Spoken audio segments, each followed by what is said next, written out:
تقدیر کا مسئلہ انتہائی الجھا ہوا ہے. اب اس کو جتنا بھی سلجھانا چاہیں گے وہ اتنا ہی الجھتا چلے جائے گا، یہاں تک کہ اس کو سلجھانے کی کوشش میں آدمی اتنا الجھ جائے گا کہ وہ گمراہ ہو جائے گا. اس لیے علماء کہتے ہیں کہ اس مسئلے پر گفتگو نہ کی جائے تو بہتر ہے. لیکن میں تقدیر کے اس مسئلے کو بڑی بڑی تحریروں اور قولوں کے ذریعے نہیں بلکہ صرف چند اشعار کے ذریعے سمجھانے کی کوشش کر رہا ہوں. اور اس سے پہلے میں یہ کہنا چاہتا ہوں کہ تقدیر کے دو مسالک ہیں، ایک جبر، دوسرا قدر، جس کو انگلش میں فری ول اینڈ ڈٹرمینیشن کہا جاتا ہے. اب جبریہ مسلک کے جو لوگ ہوتے ہیں ان کا یہ ماننا ہے کہ انسان کچھ بھی نہیں کرتا، جو بھی کچھ ہوتا ہے سب خدا کی طرف سے ہوتا ہے، سارے اختیارات خدا کے ہیں، انسان بے بس مجبور ہے. اس فکر کی جو ہے نمائندگی حضرت میر تقی میر صاحب کرتے ہیں. وہ کہتے ہیں ناحق ہم مجبوروں پر تہمت ہے مختاری کی، چاہے ہیں سو آپ کرے ہیں ہم کو ابس بدنام کیا. یہاں کے سیاہ و سفید پر حق ہم کو ہے تو بس اتنا ہے، صبح کو رو رو شام کیا اور شام کو رو رو صبح کیا. یعنی مطلب اس مسلک کو اگر مان لیں تو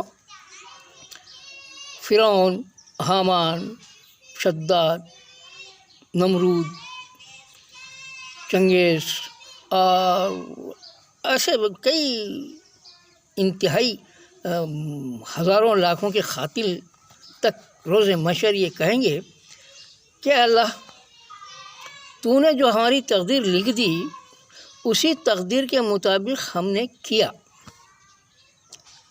اب ہم کو سزا کس بات کی؟ تو یہاں یہ سوال ہے.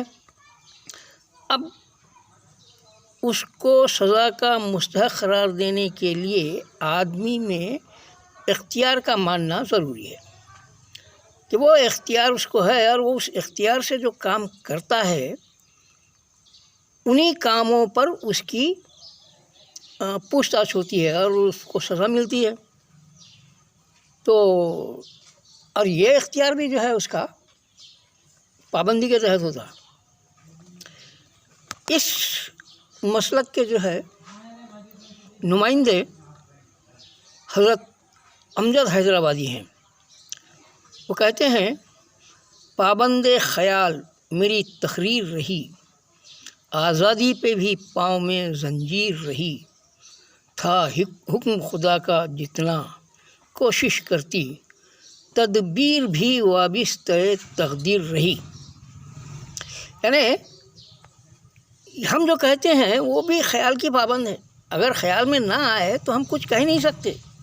یعنی ہمارا کہنا بھی، ہماری تقریر بھی جو ہے خیال کی پابند ہے.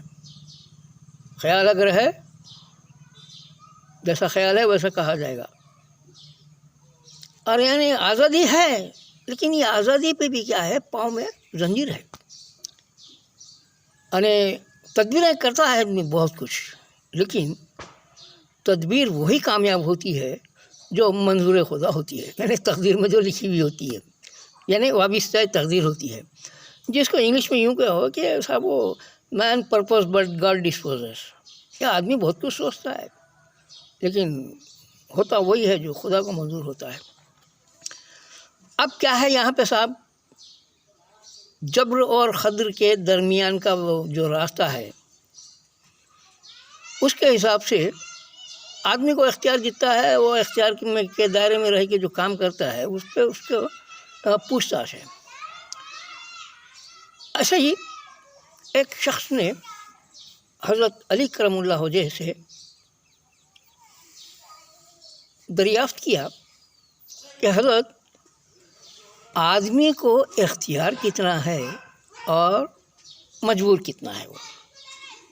حضرت علی کرم اللہ وجہ نے اس کو کوئی لمبی چوڑی تقریر نہیں سنائی، بلکہ اس کو حکم دیا کھڑے ہوئے شخص کو کہ اپنا ایک پاؤں اٹھا لے۔ اس شخص نے حضرت علی کرم اللہ وجہ کی ہدایت پر ایک شخص اٹھا لیا، ایک پاؤں اٹھا لیا۔ اب حضرت نے کہا کہ اپنا دوسرا پاؤں اٹھا۔ اب وہ شخص، ظاہر ہے کھڑا ہوا شخص ایک پیر اٹھا سکتا ہے اور دوسرا پیر جو ہے بیک وقت نہیں اٹھا سکتا۔ تو یہ اس کی سمجھ میں آ گیا کہ آدمی کو اختیار اتنا ہے کہ وہ ایک پاؤں اٹھا سکتا ہے، لیکن مجبور بھی اتنا ہے کہ دوسرا پاؤں اٹھا نہیں سکتا، یعنی جبر و قدر کے درمیان ہے وہ، سمجھے نہیں؟ اور اس کو جو اختیار ہے وہ بھی جو ہے جبر کے ہی تحت آتا ہے۔ اب اس معاملے میں اب کیونکہ علم کا دائرہ بہت پھیلتا جا رہا، وسیع سے وسیع ہوتا جا رہا ہے، اور لوگوں کی سوچ بھی اتنی بڑھتی چلی جا رہی ہے، تو حضرت علامہ اقبال صاحب اب بڑی اچھی پیاری بات کر گئے۔ بس انہوں نے 2 اشعار میں پوری تقدیر کے مسئلے کو سلجھا دیا صاحب۔ وہ کہتے ہیں تقدیر کے پابند نباتات و جمادات، مومن فقط احکام الہی کا ہے پابند۔ یہی اس کی تقدیر ہے صاحب، یعنی جھاڑ پہاڑ پتھر وتھر جہاں پڑے ہوئے ہیں وہیں پڑے رہیں گے، اس وقت تک وہاں سے ہٹ نہیں سکتے جب تک کہ کوئی ان کو ٹھوکر نہ مارے یا نہ ہٹائے۔ جبکہ مومن کا ایسا حال نہیں ہے، مومن وہی کرتا ہے جو اللہ تعالیٰ اس کو کرنے کا حکم دیتے ہیں، اور مومن ان کاموں سے رک جاتا ہے جس سے اللہ تعالیٰ روک دیتے ہیں، اور یہی اس کی تقدیر ہے، سمجھ نہیں؟ یہیں پہ اس کی تقدیر بن رہی ہے۔ اللہ کے حکم پہ اچھے کام کر رہا، اس کا صلہ جنت مل رہا ہے اس کو۔ اللہ کے احکام کی نافرمانی کر کے غلط کام کر رہا ہے، وہاں اس کی جو ہے سزا ملے گی اس کو۔ اسی بات کو جو ہے اہل دل حضرات نے ارے کیا خوبصورت انداز میں بیان کیا تھا۔ کہا ہے کہ مومن باعتبار نفس مردہ ہوتا ہے اور اللہ تعالیٰ کی ذات اس کو زندہ رکھتی ہے، یعنی مومن اپنے نفس کے اعتبار سے، نفس تو اس کو بہت وارتا، یہ کرو وہ کرو، ادھر جاؤ ادھر جاؤ، اس کو لوٹ لو اس کو لوٹ لو، لیکن نہیں، وہ اپنے نفس کے اعتبار سے بے حس و حرکت ہوتا ہے، مردے کی طرح ہوتا ہے، اور اللہ تعالیٰ کی ذات اس کو زندہ رکھتی ہے۔ ایسے مراد قرآن کے احکام جو اس کو ہدایت دیتے ہیں، ان ہدایت پر وہ عمل کرتا ہے، وہاں وہ زندہ ہے صاحب، کہ وہاں ان ہدایت پہ عمل کرتا ہے، اور نفس کے اعتبار سے مردہ ہے۔ تو بس یہیں پہ اس کی تقدیر بن گئی صاحب۔ اب میں سمجھتا ہوں اتنا کہنے کے بعد تو اب کچھ کہنے کی ضرورت ہی باقی نہیں رہی صاحب۔